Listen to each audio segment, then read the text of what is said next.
ایک غریب آدمی بدو رات کے وقت وہ کہیں بیچارہ صبح سے چلا تھا، مدینے پہنچتے اسے رات ہو گئی. اس نے ڈرتے ہوئے نا خیمہ ہی باہر لگا لیا. جہاں رات ہوئی نا آدھی رات کو 1-2 بجے سمجھ لے پہنچا مدینے، اس نے باہر نے خیمہ لگا لیا.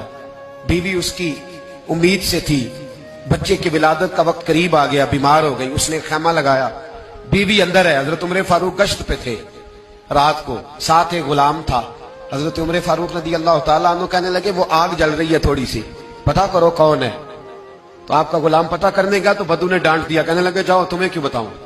حضرت عمر خود گئے، کہنے لگے مسافر بھائی بتا تو صحیح. کہنے لگا جی چھوڑے، میں آپ کو کیوں بتاؤں، میں کون ہوں، کیسے آیا ہوں. فرمایا خیمے کے اندر سے کراہنے کی آواز آتی، کوئی درد سے چیخ رہا ہے، بتا ہمیں بات کیا ہے. کہنے لگا جی میں فلاں بستی فلاں علاقے کا ایک غریب ہوں، امیر المومنین عمر فاروق سے ملنے آیا ہوں، اور رات ہو گئی ہے تو یہاں خیمہ لگایا ہے، صبح میں ان سے مل کے چلا جاؤں گا. تو رات کو تکلیف دینا پسند نہیں کیا، تو میری بیوی امید سے تھی، اب بچے کی ولادت کا وقت قریب ہے، پاس کوئی نہیں. حضرت عمر کہنے لگے تو ٹھہر میں ابھی آیا. چہرے پہ نقاب ہے، اسے بتایا نہیں میں ہی امیر المومنین. عمر دوڑے گئے اپنی زوجہ سے، کہنے لگے اگر تجھے بہت بڑا اجر مل رہا ہو تو حاصل کرے گی. کہا کروں گی. تو کہنے لگے چل پھر میرے ساتھ، بہت بڑا اجر ہے. ایک دوست کے ہاں ولادت کا وقت ہے، ضرورت کی چیزیں ساتھ لے لو. اس عورت نے تھوڑے دانے لے لیے، گھی لے لیا. حضرت عمر سے کہنے لگی لکڑیاں اکٹھی کر لیں. امیر المومنین، کونسلر کی بات نہیں بتا رہا آپ کو، میں آپ کو ایم پی اے کی بات نہیں بتا رہا، ایم ایل اے کی بات نہیں بتا رہا، جو 10 گاؤں کو ملا کے چیئرمین بنا اس کی بات نہیں بتا رہا. اس کی بات بتا رہا ہوں جو 22 لاکھ مربع میل کا حکمران ہے.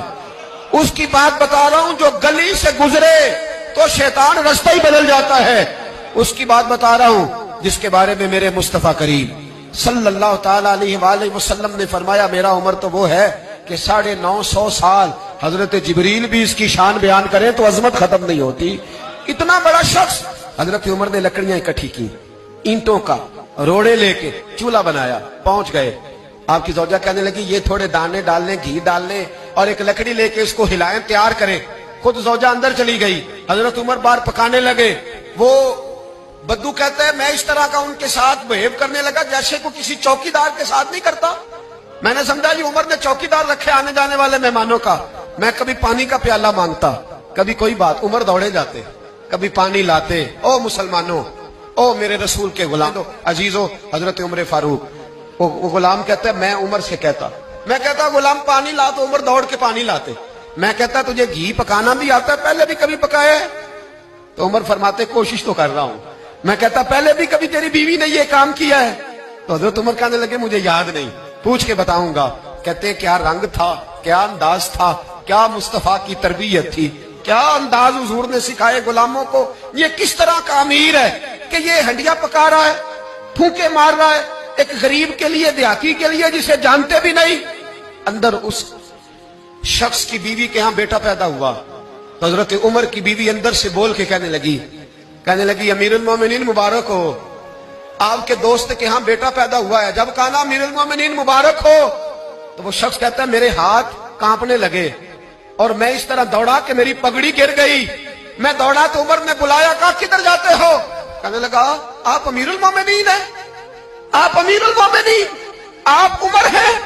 کیسر و کسرا جس کے نام سے کانپے آپ وہ ہیں جسے مصطفیٰ نے دعا مانگ کے اللہ سے مانگا، وہ والے عمر ہیں آپ.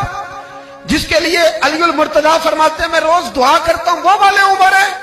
جس کے بارے میں ابو بکر صدیق نے فرمایا تھا کہ میں اللہ سے کہوں گا مولا جو تیرے محبوب کی امت کے حق میں سب سے بہتر تھا میں اسے خلیفہ بنا کے، وہ والے عمر ہیں. عمر امیر المومنین کی بیوی وہ تو خاتون اول ہوتی ہے، وہ تو ملکہ ہوتی ہے، اور تیری بیوی دائی بن کر ایک غریب کے بچے کے پاس بیٹھی رہی ہے ولادت کے وقت. عمر امیر المومنین ہو کے تیری داڑھی ساری دھومے سے بھر گئی، تو ڈیوٹی کرتا رہا. تو سیدنا عمر رو پڑے اور اس بدو کو سینے سے لگا کے کہنے لگے تجھے پتہ نہیں تو کہاں آیا ہے، اس شہر کا پتہ ہے؟